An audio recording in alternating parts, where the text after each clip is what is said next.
Hello, hello, and welcome to another episode. It occurred to me the other day that we forgot to celebrate the 3-year anniversary of the show. I believe that the first episode of Ending Physician Overwhelm was released on March 22nd of 2022, although I didn't go back and fact check because it's not that important to fact check myself on that, but just to recognize that here in April of 2025, I have been doing this show for the past 3 years. And I want to celebrate that because it is something that I thought about for a very long time. It is something that I've still had a lot of imposterish thoughts about.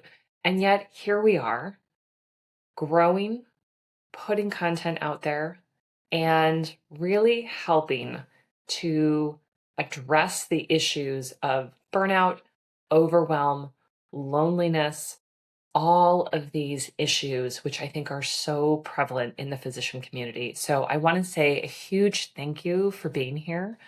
If you have not yet left us a review, please do so because that helps the algorithm to push the show to other people and put it in their feeds and suggest it. Both a rating and a review, right? So words and stars, please. And please share this with someone in your life who you feel would benefit. Word of mouth, of course, is always the best way to help each other. So, with that being said, today we are talking about unsubscribing. I recently, sat down with myself and was looking at my email inbox chaos and, just reframing of I need to figure out again how to organize this. I know that some of my friends who are also entrepreneurs and physicians and busy in their worlds hire people to help them with their email inbox. And I can totally see the advantage of that. And I'm not in a place where I think I'm even willing to consider that for myself. But I definitely found that I needed to bring things into better alignment, streamline, and, get rid of stuff that I never look at, right? So unsubscribing from emails that I just never read, and figuring out a way to organize. But the concept of unsubscribing goes so much bigger than that, right? There are so many things that we are holding on to in our lives that we also need to unsubscribe to. And that's what we're going to talk about today. Now, I happened to be flipping through a book this morning as I was eating my breakfast and preparing for the day. I can't, I can't, I can't sit and eat without reading. It's kind of an issue. I've created that habit in my kids, although it's better than scrolling the phone when I'm eating. So that's what I'm going with in this phase of my life. But I happened to pick up this book from the library called Smarter Living. A typical lovely book that is going to help me fix all of the things in my life. I'm just magnetically attracted to these kinds of books, but I was just curious that I opened it up and flipped through it today. And this first section is on career maintenance, how to manage your career. And I wanted to read this paragraph to kick us off today. There is no shortage of books, podcasts, and motivational speakers claiming to reveal the secret truth behind successful careers. The bottom line of most of these advice givers: a successful career requires managing the person in the mirror, overcoming your tendencies and habits that can undermine efforts to find happiness at work. I had to bring this into the conversation as we talk about unsubscribing. And I want to put a huge caveat, asterisk, thought here, which is that as we talk about this, as we talk about some things that we do need to unsubscribe to in our lives, when we think about this concept of our tendencies and habits as contributing to the happiness that we do or don't feel at work, I implore you to come into this conversation with self-compassion and self-kindness, because it would be very easy for high achieving professionals who tend towards anxiety and overwhelm and people pleasing and perfectionist habits, very easy to read a sentence like that and immediately say, "You're right, I'm the problem. I'm broken. I need to be fixed. I need to be solved. And I still don't have it right." We do not do that here. We are unsubscribing from the belief that there is something wrong with us. And it's really important that we bring that into the conversation here so that we aren't blaming ourselves for having habits and tendencies that may be contributing to the ways that we feel, but we see it as something that has felt necessary to bring us to where we are and then is no longer serving us. So say it with me. I am a good human. I work incredibly hard. I have done many, many nearly impossible things to get where I am. And I love myself. And that doesn't mean that I can't help myself more, but I will not blame myself if I have been feeling burned out, overwhelmed, if I feel very stuck, especially in the mess and chaos of the healthcare system and the very difficult work that we do taking care of human bodies. There are so many facets here that are super important, but I want to be really clear that as we think about this and as we marinate on that sentence, overcoming your tendencies and habits that can undermine efforts to find happiness at work, that we do not blame ourselves for our burnout. If you've listened to the show before, you know that I've talked many times about how broken our healthcare system is, and that if we want to stay functioning in a healthcare system so that we can do the work that we wanted to do, taking care of humans, we will need to figure out, how do I take care of myself in order to work in this broken healthcare system so that I don't get broken in the process, so that I am no longer suffering even as the system remains broken. I think that feels especially true in April of 2025. If you listened to the episode last week where we talked about the ways in which medicine is changing, and I think the particular chaos that this administration has thrown into the country and the world, quite frankly, there are so many things going on.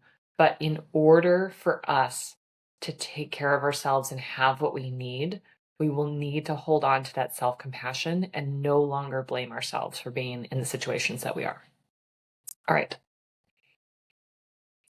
Number 1 on the unsubscribe list is that we need to figure out what ideas we need to unsubscribe from. When I came into medicine, I mostly saw older white men who were incredibly smart. Most of them were incredibly hardworking and compassionate, and they had had long careers in one place, and that seemed to epitomize what the practice of medicine would be. I saw many different flavors of this, including primary care and specialty. I also saw a number of women, especially younger women who had younger families, who were leaving medicine, who quit their jobs and disappeared for a while. And ultimately, they were taking a pause. They were taking care of young families that had a lot going on. And many of those people later came back to medicine. But this is the developmental soup that I swam in and saw.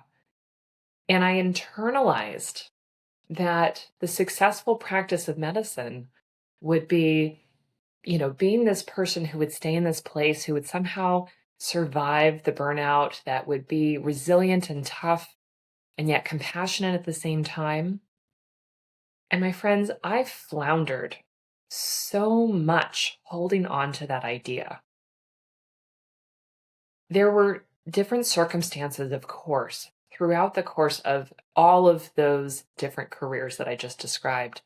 But when I kept believing that I should be tough enough to survive all the challenges that were being thrown at me, throughout this time period, and having been, brought up in a system that was on the electronic medical record, right, that had essentially 24-hour access for our patients, panel sizes that were enormous, an incredible decrease in the amount of support per physician, per PA and APP, whatever the licensed providers were.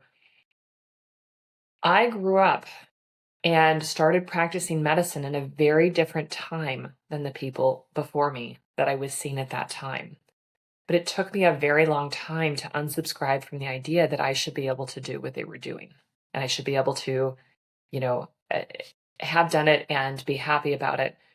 Of course, there were also the factors of these were older men with grown children, and I was not a man, married to a physician as well, with young children, exhausted, burned out, and believing that I was always the problem. There were a lot of ideas in there that I eventually had to unsubscribe to. And like everybody else, it's still a work in progress. But I want you to ask yourself, what ideas and beliefs are you holding on to that you need to unsubscribe to? You may believe that every portal message that comes in needs to have an excellent, detailed answer in response. And you're struggling because there's no way you can keep up with that volume. You may be believing that you can't ask for help because every time you have, you've received pushback. You've been told that you're difficult. You've been told to be a team player. You've been told we don't have those resources. You've been told not to stress out the nursing staff because otherwise they're going to leave, with the implication that it's going to be your fault.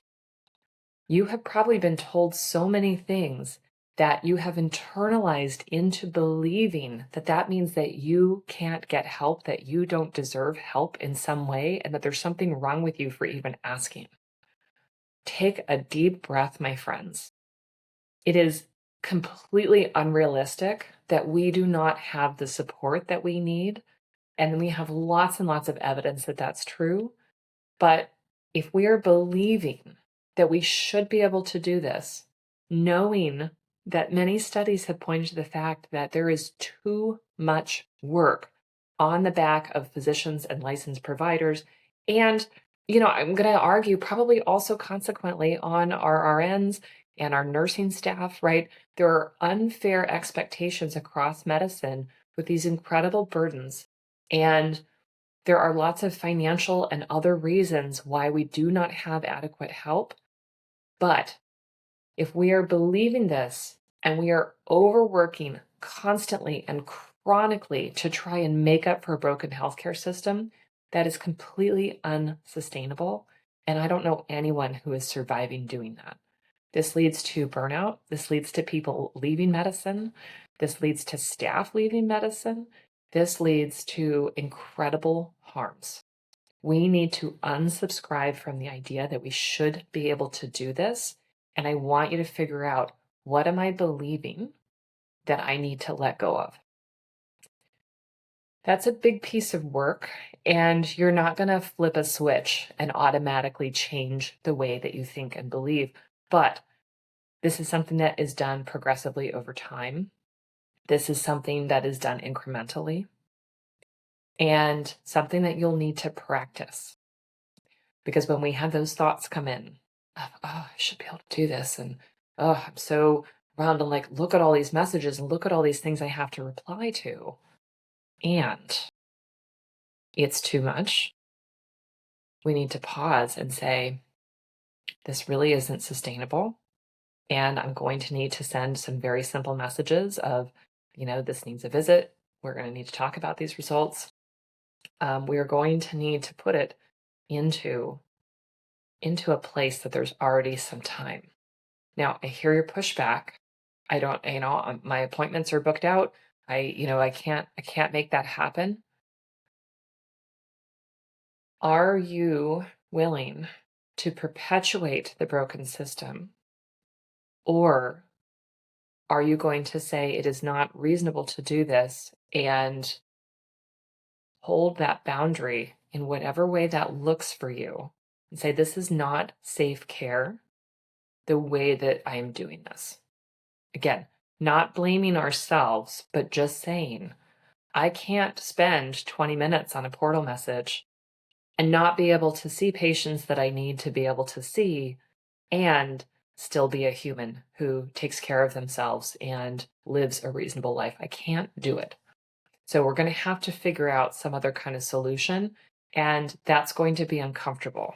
But things that are not medically urgent, right, where you are not leaving somebody in a dangerous situation to the best of your knowledge, we're going to need to do less, and that's going to be uncomfortable.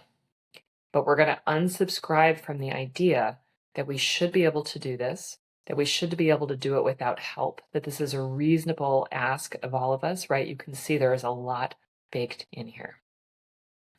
Why did I start with the heaviest one? I don't know, my friends, but this is a big piece of work, as I said, and take it a little bit at a time. The next thing that I want us to consider unsubscribing from is complexity.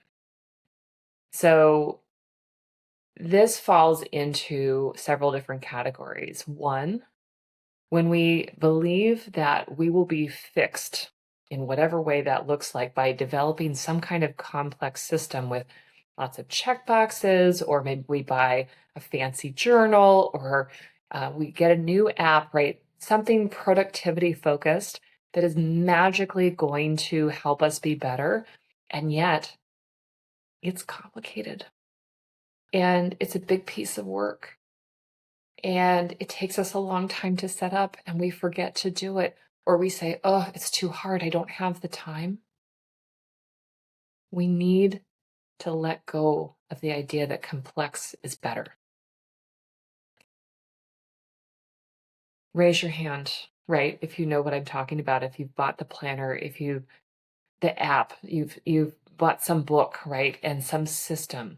It could be health focused. It could be productivity focused. It could be something that's going to make you a Zen Buddhist, meditative person when right now you're a total stress case, right? The complexity, we can't do it. We need to start small and simple. Let go of the idea that complex is better. Yes, there are algorithms that guide us through complex situations like codes. That's okay. That's where we need all those steps written down and we're going to go systematically through them. That is different, my friends, from a lot of the things in your life. And let's not believe that that's true. Now, the other place that I see this is that we are highly, highly, highly capable people who are able to figure out amazing degree of stuff. And sometimes we will believe, therefore, that we should be able to figure it out. This might be taxes. This might be some kind of a repair on your home. It could be any number of situations where, yes, you could do the research. Yes, you could figure it out. We get into this with clinical situations, right, where you might want to work something up, but it's a little bit beyond your expertise, and then you're getting confused and overwhelmed. You're not sure exactly how you're going to do it, even though you do know that there's somebody else that you could refer to who is an expert and doesn't have to overthink it. When we are in this spot where we are scrambling and trying to figure out something complicated that is really beyond our scope and it's outside of our expertise, I would like to invite you to unsubscribe from the belief that you can figure it out and you're going to do it on your own when it's too much, and get help. Hire someone to help. Refer. Do what you need to do to decrease the complexity. I haven't done my own taxes for a very long time. I do remember, I'm pretty sure as a student, as a resident, I probably used TurboTax. That was fine. Things got a lot more complicated a little over about 13 years ago when I owned a small business. That's a whole different story. And it was a situation where it's like, okay, no more will I do my own taxes. That's not reasonable anymore because it's going to be too complicated. I don't have the time and bandwidth to figure it out. Um, there are many examples of that. There are times where I, as a primary care physician, have tried to evaluate something that is not entirely out of my scope, but it was going to take me too long to figure out. I have been in that situation before where I have taken a long amount of time and I could have and should have sent a referral, and for whatever reason I didn't think I wanted to. I let go of that. There are many things in my current practice that I could manage myself, but I am going to refer out because it is not where I want my focus to be, or we are not optimized in my clinic to do it. Let go of complexity. Obviously, if there's something that's serving you and it's working and it is complex, but it's incredibly valuable, meaningful, that's okay. That's not what I'm talking about here. I'm talking about those situations where it is not serving you, it is taking too much time or energy. Let's let it go. Area number 3 is unsubscribing from habits that don't serve you. Again, this is a place where we need self-kindness, self-compassion in spades. Whatever habits you have, and this could be habits that are pertinent at work, such as running late all the time, always answering every single question the patient has, doing things that are, below the level of your licensure when somebody else could do it, and you're hesitating to ask them or delegate for all the reasons that we can imagine, right? Because you're a good, kind-hearted human, right? You're probably conflict averse, and again, a lot of people have been told we can't ask the staff to take on more because they'll leave. It is a terrible, terrible mental space to be in when you need help. And they are assuming that you will not leave. And increasingly that's not true because of course many physicians and licensed providers have also left medicine. Okay, that's a side note, but there are areas in your professional life where you have habits that are not serving you. And this might be related to the complexity issue that we discussed, things that, again, you don't need to be doing that really could be easily done by somebody else. This could be that you need to ask somebody to take something on and to coach them for performance. But your habit is, I'm just going to do it myself. I'm just going to do it myself. And you find yourself habitually overworking. We have to unsubscribe from that. If we are going to stay present, stay engaged in the work that we're doing, if we are going to have a sustainable life, unsubscribe from the habit that you can't get help that you need. There may be other habits that you have professionally that you need to let go of. Write them down. Make them clear, make them visible, and then get to work. Some of the time, we're going to need professional help in order to do that. That might be a coach, it might be a therapist, it might be sitting down with your manager and trying to figure out some change that needs to happen. Get that help if you need it. Absolutely. But let go of these habits that are not serving you. Let's talk about habits at home and in the rest of your life. There are so many of us who struggle with disordered eating, over drinking, over scrolling, not getting enough sleep, not exercising. My friends, I say this with so much love. We have to take better care of ourselves. Some of us who are probably not listening to this show do a great job with that. I'm not speaking to them. I'm speaking to you. If you have struggled with these areas, if you have put your health on the back burner while you are working, taking care of your family, volunteering at church, whatever those things are, if you have put yourself on the back burner, we need to unsubscribe from that habit and figure out, how do I start taking good care of myself so that I can stay in the things that I want to stay in, at work, if that's what we want to do, right? I'm assuming that probably we want to keep working, but of course there's some people who are ready to not be working. There's space for that. But we want to stay engaged and present with our families too, right? With our friends. We want to engage with hobbies. We want to be a fully rounded human being. We need to unsubscribe from the habits that are not serving us. So get professional help if you need it. That might also look like, signing up for a class, like an exercise class or a hobby class, right? Where there's some accountability and some skin in the game because you've paid money to participate, or hiring a personal trainer or a nutritionist or something that helps to give you guidance and support. Um, and especially something where there's another human, because that engagement can be really helpful and necessary, especially because so many of us are feeling disconnected and alone in the struggles that we face. If you are working on other habits and you don't feel like you can or want to engage with professional support, I love the book Atomic Habits and also the book Tiny Habits. Atomic Habits is James Clear, and Tiny Habits is BJ Fogg.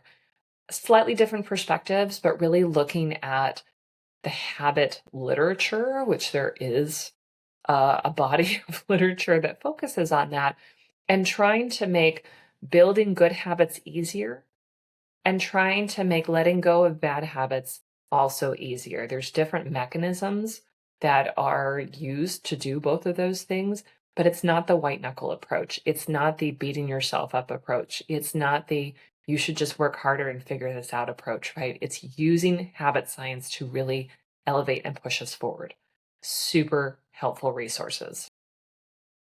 So those are things that I want to invite you to unsubscribe from.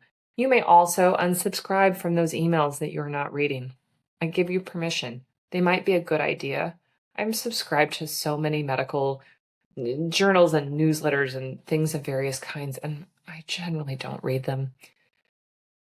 I'm going to put them in a folder so that they go there automatically and they're there if I want them. Because there's still a part of me that's like, oh, I don't need to unsubscribe, but I don't need them pinging me right front and center in the inbox, reminding me that I'm not reading them. I'm going to put them in a place so they're available. You can do that too. That is a different version of unsubscribing because it's getting it out of your face in your inbox so that you're reducing complexity. Oh, look how I wove those together. You're reducing complexity in your email inbox. Doesn't that sound nice? All right, so unsubscribing from ideas, unsubscribing from complexity, unsubscribing from habits that no longer serve you. This is what we need to do in order to feel better. Yes, yoga is nice. Yes, more sleep. You definitely need more sleep. But in order to make progress on these things, which will help us feel physically better, we're going to need to do a little bit of work on our brains to unsubscribe from things that are clearly getting in the way of us having sustainable, fulfilling lives. You deserve to have a sustainable, fulfilling life. You deserve to be doing work that you find meaningful. You deserve to connect with humans outside of the exam room, outside of work, the humans that you love and value. You deserve to find delight in hobbies or nature or whatever it is that calls to you. You deserve this, my friends, and you need it in order to feel like a well-rounded human. Thank you, as always, for listening. Like I said, if you've not left the show a rating and a review, please, please do so, and please, please share it with a friend. If you're looking for more support around your habits, around unsubscribing from ideas, set up a time for us to talk. I am a coach for physicians just like you, and I help people to do this in collaboration, in community. You don't have to do this alone, and so let's unsubscribe from the idea that you should be able to figure this out on your own. My friends, have a wonderful week, and I'll see you next time.